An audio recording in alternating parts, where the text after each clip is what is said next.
I say this every episode, but it is particularly true right in this moment that I am very much looking forward to the conversation we're about to have. My guest today is Emmy Olea. Emmy is a podcast host, an actor, a filmmaker, a director, head of marketing at Breathe Life Healing Center, which is an absolutely phenomenal treatment program in West Hollywood.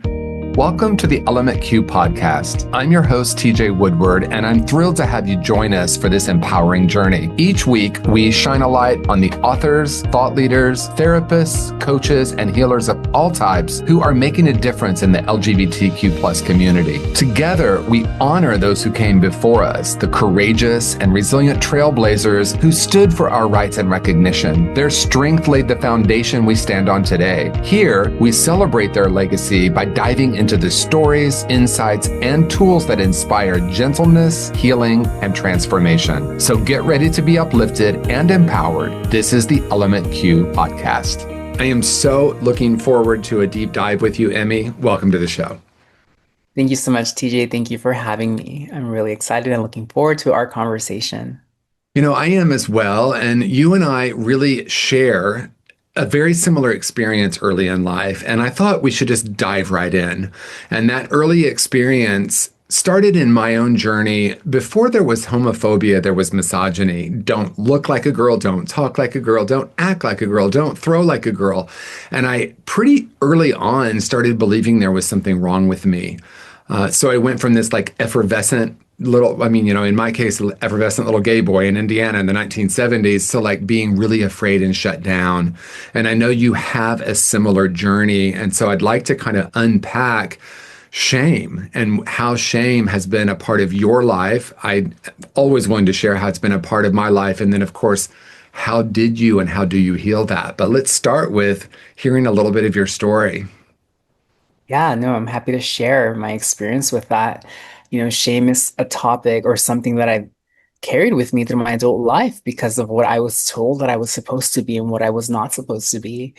Growing up in a big Mexican family was just, even though like we had a terrible kind of like structure of family dynamics, there was still this expectation that I was going to, I was a firstborn. Oh, And wow. so right there, you're like, okay, the firstborn male, and that's going to carry the last name. That's going to be expected to be do this and do that and act like this. And surprise, that wasn't going to happen because I was a very effeminate little boy. I always gravitated towards the girl stuff, playing with Barbies, combing people's hair and picking out my grandmother's outfits, wearing her heels, like practicing in her heels. And right away, it was very apparent to me that I was a disappointment. And whether they were microaggressions or just, different type of treatment, it was very clear to me that I was defective, right? Well, I thought that I was defective. That's the message that was told to me. My grandmother, she was amazing. She stepped in to raise me because my mom had me when she was 14. So I was born to teenage parents, and my grandmother stepped in to raise me, and she gave me unconditional love. She knew that I was different, and she embraced that, and she let me be me. And she was the one who bought me my first set of dolls. She bought me Shira, and I was able to play with Shira behind closed doors because she didn't want people making fun of me, but she provided that safe space for me. Um, but that was short-lived because my grandmother, different story for another day, but she went to prison, and I had to go live with my mom. And so going to live with my mom, I had to really get acquainted with this stranger that I didn't really know. And she is a drug addict and she was in her disease. So I was pretty much left to fend for myself. And, kids can be so cruel. And I was teased for being effeminate, for not liking sports, for wanting to hang out with the girls. I was teased even by my friends' parents. Even the girls that I thought were safe, their parents were like, why is this little boy playing with Barbies? Why is this little boy, so I carried so much shame about who I was. And I was told, you're gay, you're the F slur, you're this, you're that. And don't move like that. Why do you walk like that? Why do you talk like that? Why? why do you dance like a girl? And even from my other side of the family, like, oh, boys don't dance like that. Boys don't write like that. And so right away, I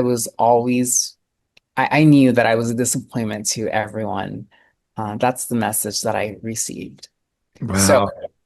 yeah, I vowed to be, very quiet because if I'm quiet, shy, and timid and I hide in the teacher's office, then I'm not a target for bullies. And so I was very quiet. I've always been very reserved and kind of an introvert. And I think it's because of that. I was seeking safety because out in the real world, things were so heavy. Wow, there are so many layers to everything you're saying. Right out of the gate, I'm thinking about like the difference a person makes in our life who sees us and appreciates us. And then to hear the story, how old were you when you left your grandma and went to live with your mom? I'm curious how old you were. I was 7 years old. I knew it. How did I know you were going to say seven? Because I had this very similar experience, not externally, but internally. When I turned seven, I had a profound experience of closing and I became very introverted. I mean, it's hard to imagine now, as talkative and as outgoing as I am, but from seven through, quite frankly, until I discovered drugs and alcohol, I was very much withdrawn. And I love that you said, I mean, I don't love that that was our experience, but you said seeking safety, right? I was seeking to like protect myself from a world that felt so dangerous. And I don't know how I knew that you were going to say 7 years old because you and I know a lot about attachment, right? And you had this beautiful attachment with your grandmother who saw you and allowed you to be you. And shame, of course, is believing there's something fundamentally wrong with us, something fundamentally wrong with us. And so that experience at age seven, when you kind of withdrew and then this sudden change to go live with your mom and then your mom having addiction, I relate to all of that. And I'm just curious, where your journey took you from there in that abrupt change. Well, I'd love to say that I got better, but it didn't. It actually got worse because when I was 8 years old, my mother got arrested and then she came out to a halfway house and what she decided to do was skip parole and move us to Mexico. Oh, wow. So we were on the run and we left to Mexico and we were living in Mexico. I lived there for 4 years, but okay, now I'm in a different culture that has a lot of like machismo and Hmm. you think it was bad in the US, it was worse in Mexico because now not only am I being bullied, but then I'm being, lots of things are happening to me that should never happen to a child. And, if you can imagine it, that's it. And so it got worse. However, I was living under this fantasy that, well, at least here in Mexico, my mom is clean and sober, and I get to have this relationship with her. And so I'm very fortunate that I got to live there because I got to learn so much of my culture and really learn how to read and write. It came with a price, but I'm grateful for that experience of having lived there, because it really gave me a whole new set of like values that I didn't have, that I didn't get from my parents. So we moved back to the US when I'm 12, and now I don't speak English. So that's the problem. Now I'm like, okay, so now I'm being bullied for, being effeminate, not learning how to speak properly. My English was very basic. I didn't know really big words, and I'm put into these ESL classes, and I was that kid, that they called, like a by sign, this and that, and it was like more shame. So shame has just been a thing for me almost my entire life. And then, I have my experiences with drugs and alcohol. I think, I got sober in my 20s, but up until that point, I was always just like that gay person.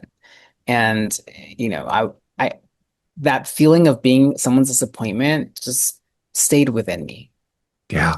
Then, through the work that we get to do in the program of recovery, you start seeing some truth about yourself. And that's when you know, that's when I realized like I am a woman.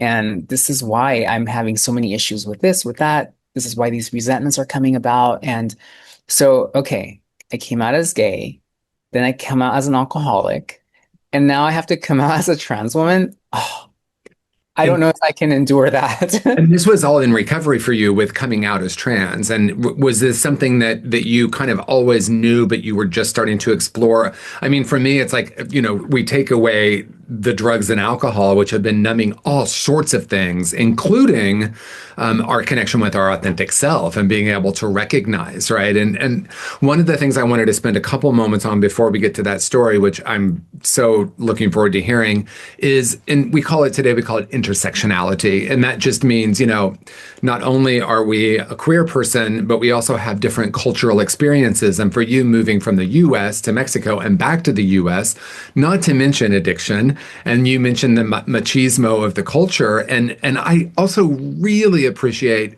that you're able to see the nuance, right? Everything has a light and a shadow. Like you learned some beautiful things while in Mexico about your culture and about being multilingual or bilingual. And these are beautiful things.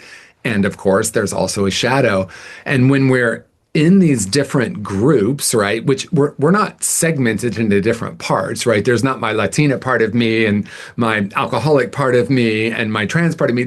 We're really one person, but it can feel so fragmented. And every step of the way, when I hear your story, I think there was something in each of those that had shame from the culture, not even from you, right? And I remember just, early recovery was all just about not drinking and working on some of the basic stuff like my resentments and being selfish and all that stuff. But then the deeper work came later where I'm like, oh my gosh, I absorbed shame from people that this stuff wasn't even mine. My dad's shame, my dad's addictions, my mom feeling responsible because, in the 1950s, it was still considered a mental illness to be gay and that it was the mother's fault because everything seems to be the mother's fault, right? And so that was a big thing. Like she was carrying shame because she thought she was overbearing because that was literally what they said made people gay back then. Absent father, overbearing mother. And so my mom withheld her love from me. And that was when I was 7 and wanted my dad to step in and be a male influence. But dad was very busy with people who weren't my mom. So I was left to just try to figure it out for myself. But I absorbed so much shame that wasn't even mine. Yeah, yeah. That was my experience, absorbing so much shame. And then there's also the shame of, yeah, my who my parents were and comparing them to my friends' parents and why is my mom nodding off in a corner when everyone's mom's alert and cooking for them and doing all this stuff. And so yeah, I just felt like I got the short end of the stick and I became very suicidal by the time I was 14. Hmm. And you know it was a dark time and I didn't want to live anymore on this planet because I couldn't find my footing. I couldn't find a place for me. I didn't have stability with my family. I didn't have stability within myself. And so I always wanted to kill myself. That was, my MO. Like I would get really depressed and cry myself to sleep and then think like there's nothing for me. Happiness does not exist. Yeah. And so I put up this created for me an armor, like a guard of not letting people in because I'm constantly being hurt and I'm constantly, disappointing everyone because I'm not enough, right? That not enoughness comes to light. And yeah, I was fortunately I made it to the rooms of recovery and I'm so grateful because I was okay with not living a long life. Yeah. And then we get to recovery and we start doing the work and we start seeing our worth because here you are in a community where people embrace you and they love you and they're like you have a home here. And one of the first things that I ever fell in love with in recovery was the fellowship Yeah. because I was wanted, I was loved. I was like, where are you if I didn't show up or come have lunch with us, come to the movies with us. Come as you are, do the work. There, Sorry. and there's a layer to it too, because gosh, as you were talking, I was thinking about I got sober at 20, just shortly before I turned 21, and this was in 1986. And I got sober in Dallas, and Dallas, is a pretty progressive city. I think some people are surprised by that, but there's a lot of diversity. There's a large queer community.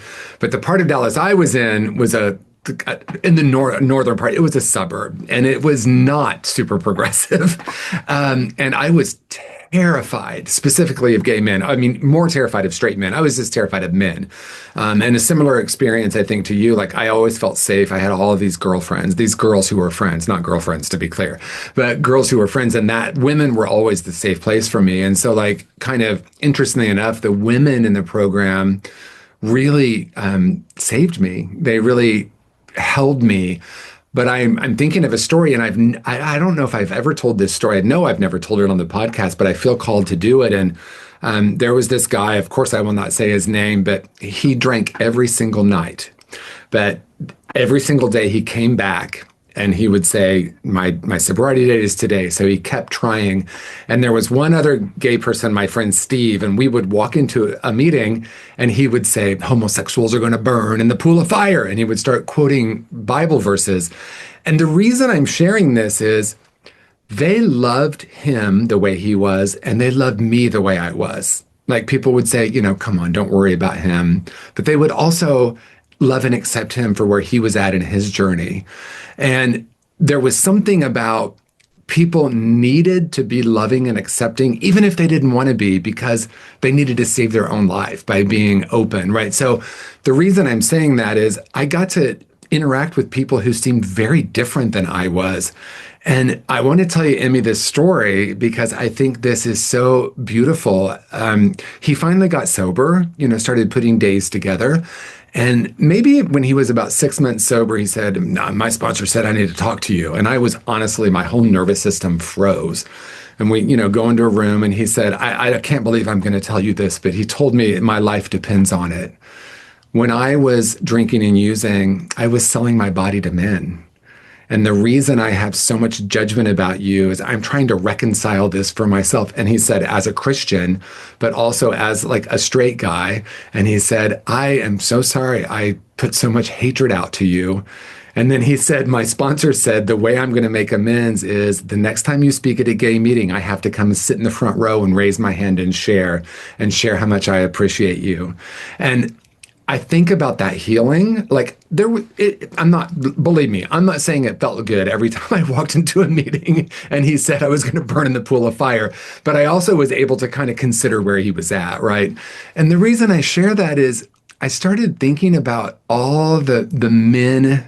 Well, they were boys at the time, but in junior high and high school that quite frankly brutalized me. And what I did with that was to be like, oh, I'm so strong and just I'm so rebellious and I'm so out there and let me wear more earrings. But what really was happening was I was terrified, terrified of men, terrified of straight men, terrified of gay men. And the healing came in that diversity. Now, maybe not for everyone.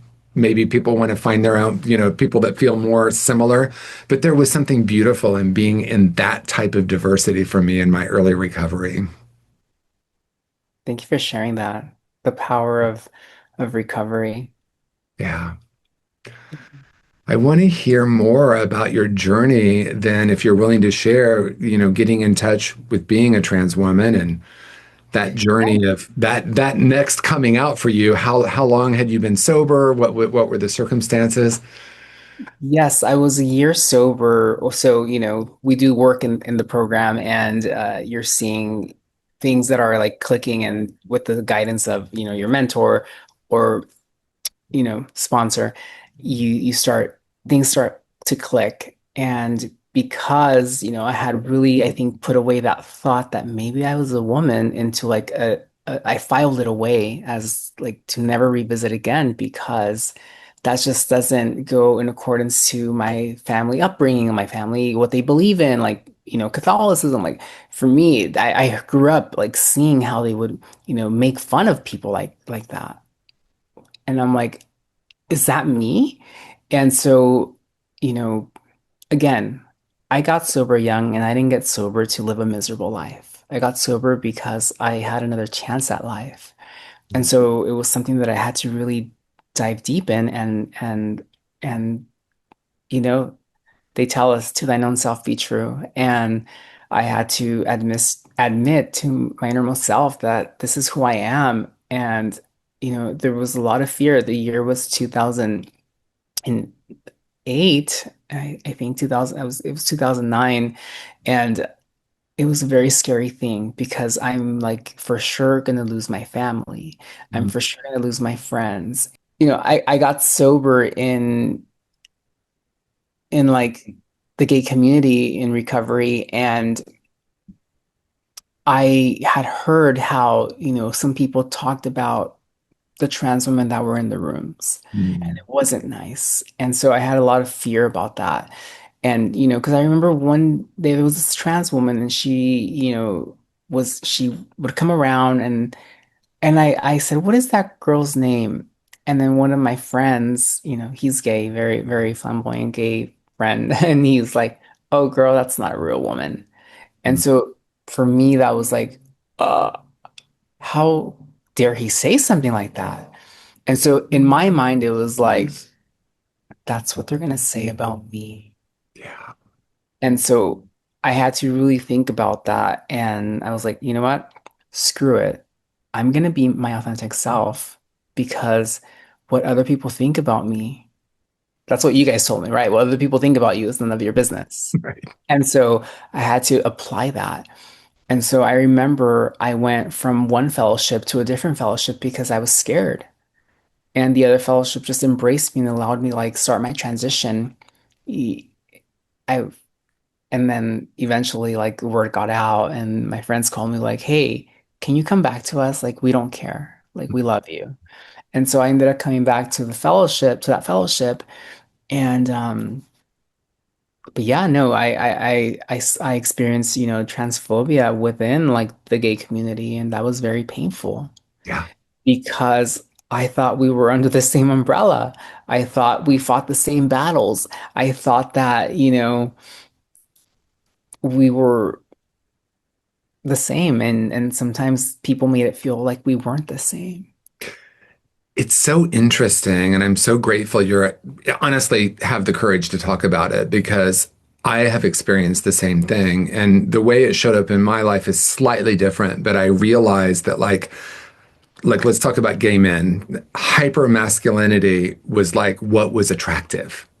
Right. And this was back in the day, like no fats, no femmes. I mean, just straight up, people would just say it, right? And racist stuff too. Like, and very, very different, supposedly different culture now. Although I think a lot of times we just don't talk about things. And I think it's so important to talk about it.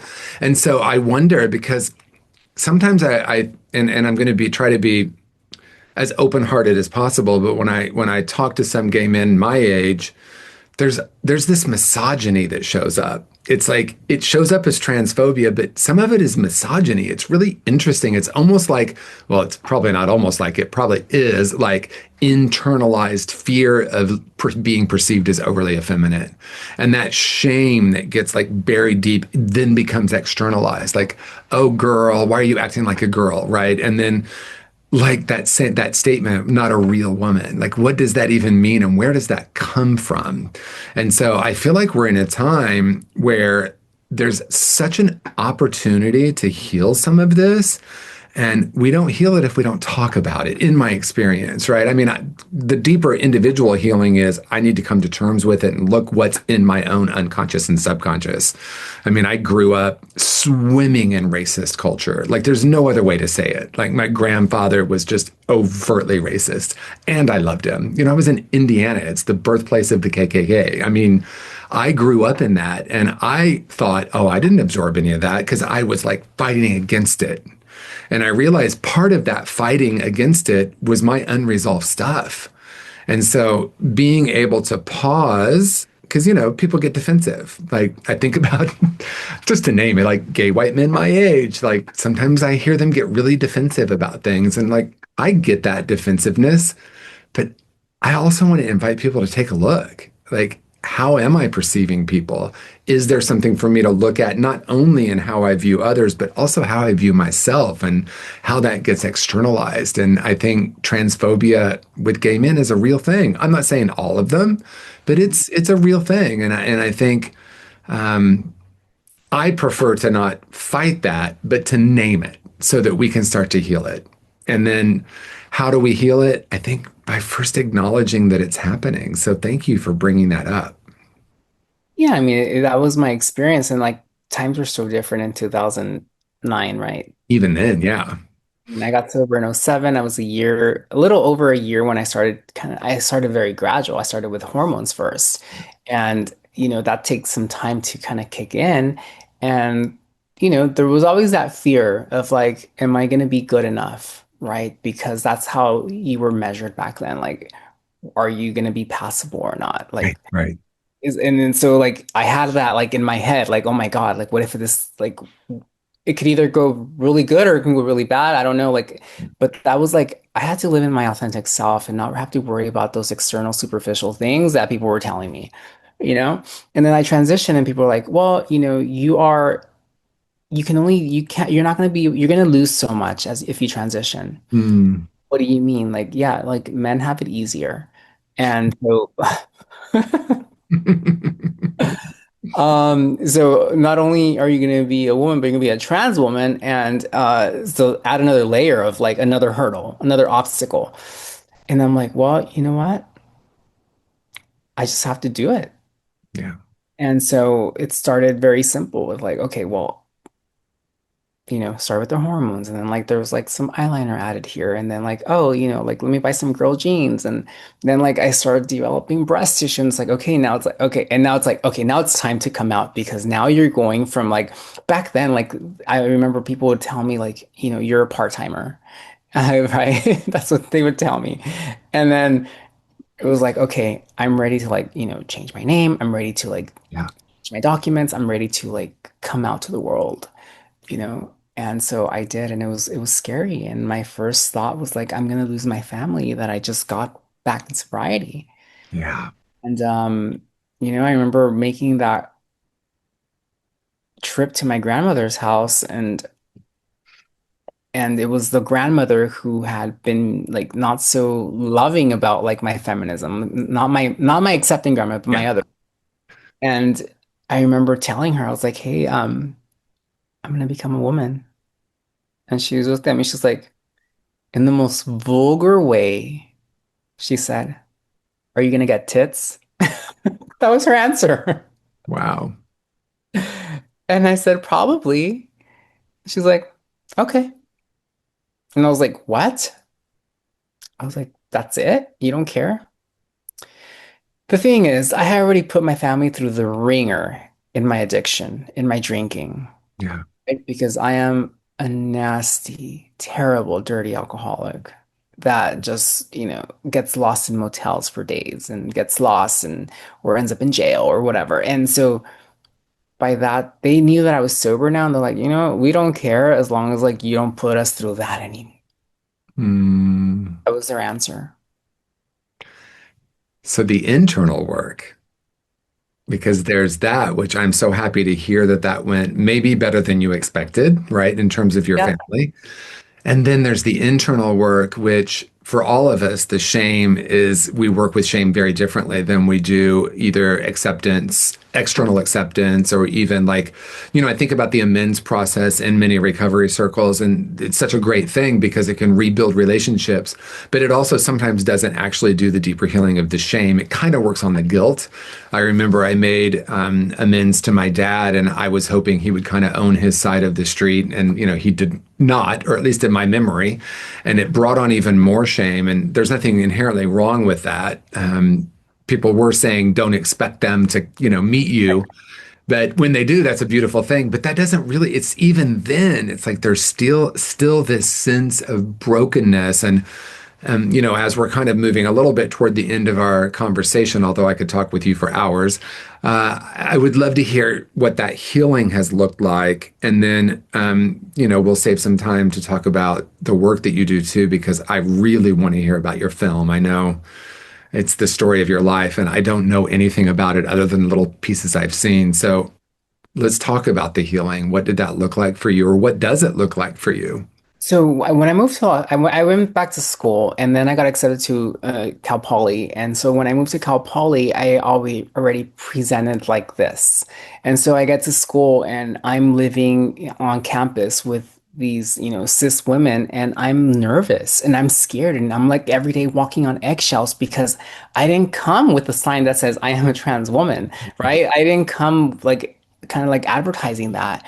And so I was in a relationship, so they just saw me and my boyfriend come and go. And it was never, I've never got asked. I never talked about it. And then I moved to Los Angeles and, I get plugged into the recovery community and I make friends and I'm living my life. And all of a sudden, like I'm doing the work again with, and it comes up like shame, right? Shame of like being a trans woman. And then I was asked, like, do people know you're trans? I'm like, Mm, I don't know. Like, I don't talk about it. And they didn't know. yeah. And so for me, that was like, oh shit. Like, what is the solve here? Because all my friends are gonna think that I'm like not a real friend. I'm gonna lose my friendships. I'm going to, so I had to do a lot of writing and a lot of work around this because yeah, maybe there was that shame that was kind of like keeping me like I was using that to protect me from like keep people not like rejecting me in a new city. And so that was very hard. It was very painful and it was very difficult. But I remember I was told, you can carry shame your entire life or you can heal from it. Yeah. And so the person that was helping me with this, she had personal experience with shame. She was married, had children, and she came out as a lesbian. And she through her guidance and the work that we do in the program, I was able to like work through that. Mm, And she said, okay, I'm gonna ask you to do something that's gonna be very uncomfortable. I want you to choose three of your friends, three of your girlfriends, and meet them for lunch or coffee and have an honest conversation about who you are. yeah. And I was like, Lord, I can't do that. But I made that first appointment and I sat down with this woman and I told her, like, did you know that I am a trans woman? And she said, I had no idea.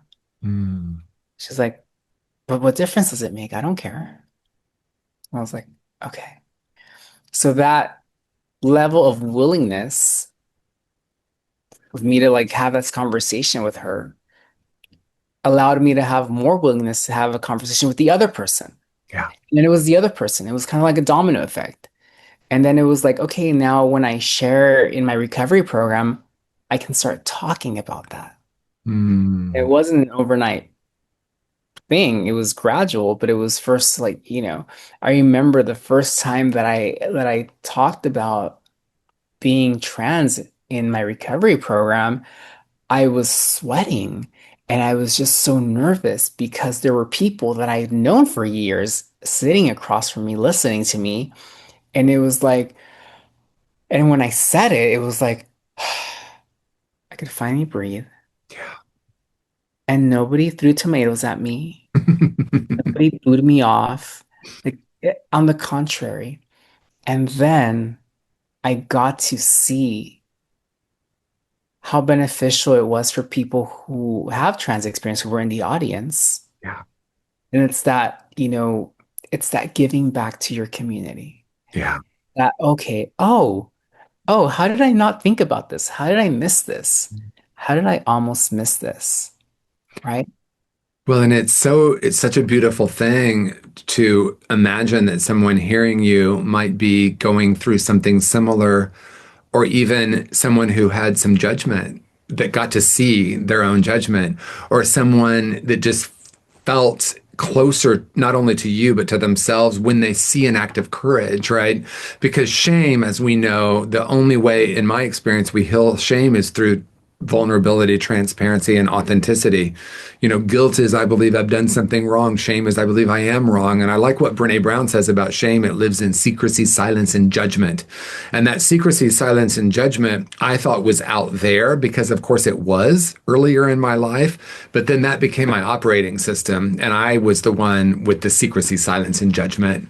And I can think of a dozen examples where I was absolutely terrified to share with someone about really almost anything that felt very shameful to me.